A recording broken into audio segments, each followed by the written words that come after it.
with our online learning classes all about tropical rainforests. So in this session today, we're going to be focusing at the area right at the bottom of the rainforests, which we call the forest floor. Now, the rainforests, they are classed into what we call layers, and this basically goes through all the sections of the trees, starting right at the ground. Imagine you were climbing up a tree, you would get to the different layers eventually and find different animals living in those areas, whatever suits their needs best. So, as you can see here, I'm stood by a world map with a strange piece of orange string stuck across the middle of it. Now, this is actually there for a purpose. It is to indicate where the equator is. So we mentioned in our introduction last week that tropical rainforests are found in continents and countries in areas around the world around the equator. So this is where the hottest, most tropical parts of the world are. So you'll see it runs here through, we've got South America here, goes through the centre of Africa, through Indonesia, this is Australia just below as well. So even if the country's not directly on where the equator is, just above, just below, it's still a very tropical part of the world and we'll have tropical rainforests there. So we're going to be focusing, like I say, right at the bottom of the rainforest today in what we call the forest floor layer. Now, in the rainforest, it is quite different to forests we would visit and walk around here in the UK. So the trees here in the UK, we might think they're pretty tall if you try and climb them, but in comparison, they are very, very short in height. The rainforest trees are extremely tall, often very thin as well, not quite as thick and bushy as we see the tree trunks here. And so in that sense, when you're right at the bottom of the rainforest, walking along the forest floor, it's actually a very, very dark, gloomy sort of area, because although there's a lot of sunshine over the tropical rainforests, that sunshine can't get through right to the forest floor. So there's not even a lot of plant life down there. You'll get that higher up as the trees are reaching the sunshine more. So it is very wet. The rain will obviously travel right to the bottom, make it nice and swampy in some areas, which is perfect for some animals, and other areas will be a little bit drier, depends on the plant cover. So I'm going to go into Amazonia next. We're going to be meeting a creature in there that lives all its life on the forest floor. It can't literally get any higher than the forest floor, and you'll see why and find out why. And then when we come back to the map, we're actually going to be placing on the map the animals we've found, well, the animals we've met, and where they live in the world. Now, I did mention in the introduction that being Amazonia, we focus on the Amazon rainforests in South America here. However, we do have creatures from other parts of the world, and I am going to be bringing those out for you to meet as well. So hopefully, as the sessions go on every week, we're going to be filling this map with all sorts of pictures pinned to where they would be found in the world, and gives you a little bit of better idea of their habitats and which rainforests they would be found in. So here we are down at the forest floor in one of our enclosures in Amazonia itself. So you'll see here in front of me, we've got some of our red-footed tortoises. You might be able to hear a bit of background noise as well. Those are our Amazon parrots that share the enclosure with the tortoises. They live higher up, as they would in the forest, but the tortoises, being tortoises, they cannot climb. They don't climb the trees, they don't fly around, they just stay down on the forest floor. So I'm going to bring out, try and talk over them. I'm going to bring out little George here. I say little, he's fairly big, but he is smaller than the other two at the moment. I'm going to bring out George for you to meet a little bit closer, and I'll tell you all about him and what it's like where he lives and how he copes with that. So here is George. I've brought him out so I can sit with him and chat about him a little bit easier for you. So, like I say, George is a red-footed tortoise, and you can see he's got little pinky red blobs all down his legs at the front here. He will, as he gets a bit bigger, probably develop them on his head as well, and that's where he gets his name from. And they are found just in South America tropical rainforests in the Amazon, and down on the forest floor it doesn't really bother him that it's dark and gloomy. It's still very, very warm for him, and he will at times come out into areas where there's a bit more direct sunlight as well. So if he wants to bask, sunbathe in the sun, he can do. So George is a reptile. Being a tortoise, he is a bit different to a turtle. Turtles, they are also reptiles, but they will live in and around water, very, very good at swimming, and their feet and legs, they're more like flippers. Whereas George, being a tortoise, he is a land animal. He's a land reptile with these very strong, sturdy little feet just for walking around, so he doesn't swim.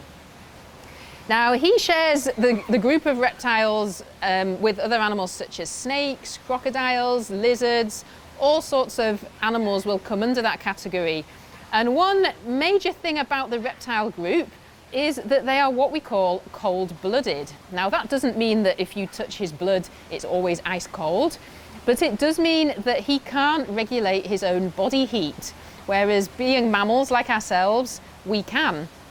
So he can't regulate his own body heat, which means he needs to go and find areas to sunbathe in. So he'll try and find spots that are particularly warm and humid and other areas where the sun might be shining through, and he can sit and what we call bask, sunbathe in that hot spot, and it keeps his body nice and warm.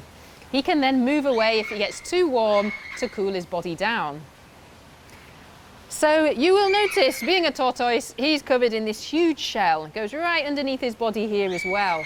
And that's very, very important he's got that shell, because as you can probably imagine, George isn't a very fast animal. He can't run away from things, he can't fly away from things, and he's not dangerous. He's not going to suddenly start biting away at things or poison anything. So in that respect, he's a very calm, placid, and could be classed as a very vulnerable animal to bigger, larger, scarier animals. So this shell is really, really important to keep him nice and safe. That's his house in a sense. So just like we go into our houses at night, we can lock them, we can feel safe, we're in our own environment, our own safe place. That's just what his shell provides for him. No, he's not got a TV inside like we might have, but he has got himself inside, which he needs to keep safe. And if he ever gets frightened, he can poke all of his body parts back into his shell. So his head will retract right inside his shell, his legs. If I turn him around, you might see the end of his little tail here as well. He'll poke that back inside, and all you will see then is his shell. And it looks like a big rock, very, very well camouflaged at the forest floor layer because of the colours of it. He's going to be well camouflaged against the forest floor. And something this hard and strong, not many animals are going to, well, A, they're not going to notice it, and if they do, they're not going to be able to crack through it and get to the animal itself. So it's a very, very good, safe thing for George to have on his body. You'll notice as well, he's got this extra sort of layer of skin here, or a different looking layer of skin here, which is on his neck, and that just helps make him have quite a stretchy neck. So when he wants to retract it back into his shell, he can do that really easily, or if he wants to poke it out and reach at leaves and reach at anything else he wants to, then he can do. Talking about leaves, that is what mainly makes up his diet. So down on the forest floor, perfect place for him to live. He's got everything he needs. He will find droplets of water to drink where there's pools from the rain falling on the ground, and he'll find lots and lots of leaves. But saying that, some tortoises, they will eat things other than leaves and fruits as well. And George is one of those. He's an omnivore, which means he's not just a plant eater, but he will eat meat as well. So George will occasionally eat grubs on the floor, worms, insects, things like that that he might find. So that's a really good source of protein for him to get as well. We do have some other tortoises here at Amazonia that don't eat insects. They are herbivores and just eat plants. But George is an omnivore, so he's a little bit of both. Now, it's important, I mentioned about his shell, it's important that he keeps this really, really strong. And George, like us, has lots and lots of bones in his body. He is a vertebrate, so he comes from the groups of animals that have bones. As well as that, he's got the shell, and it's very important he keeps his bones and his shell very, very strong. because if it wasn't strong, it would be probably a little bit softer, it would break very easily, crack very easily, and he doesn't want that to happen because he's at danger then. So just like us, we need lots of calcium for our bodies, for our bones, our hair. George doesn't have the hair, but for his bones and shell, he does need calcium in his diet. So it's very important here in captivity that we provide that on his bowls of food as well. So he gets a special calcium powder a few times a week. Also, we might give them cuttlefish to gnaw on and eat and get calcium from that as well. And in that, he'll hopefully have a nice, well-protected shell and body. So we've met George, our red-footed tortoise, who would be found on the forest floor of the Amazon rainforest. Now, you might see here, I've got some very small creatures in front of me. These are some beetles. They're called sun beetles. And just as the name suggests, they are quite a sunny colour, nice and yellow. These are also found on the forest floor, but we find these in a different section of the world. So they would be found in tropical areas of Western and Central Africa over here. So next continent along in Africa would find them here. And they also love it where it's quite gloomy and dark down at the bottom of the forest. They like to live in, there's lots of leaf litter on the forest floor. So where all the old dead leaves have fallen off the trees and they just lay on the floor, creating leaf litter, we call it. And lots of animals that live down there love to live amongst the leaf litter. And these little beetles here, you see one's on a piece of fruit. This is their diet, lots and lots of fruit, even if it's rotting. So down in the forest floor, they'll have lots of fruits and berries that have fallen on the floor, going off. They'll quite happily eat it. So with that, they're actually very good little recyclers as well, cleaning up the forest of fruits that other animals might not be so keen on. So here is one. Now sometimes they're not that active when we're holding them, but this one is. He's woken up a little bit. So they are about 3 to 4 centimetres long. So as beetles go, or certainly what we're used to seeing in Scotland, they're quite a large sized beetle. So these beetles, they will mate. We do very well at breeding them here at Amazonia. And once they've mated, the females will lay eggs in the soil.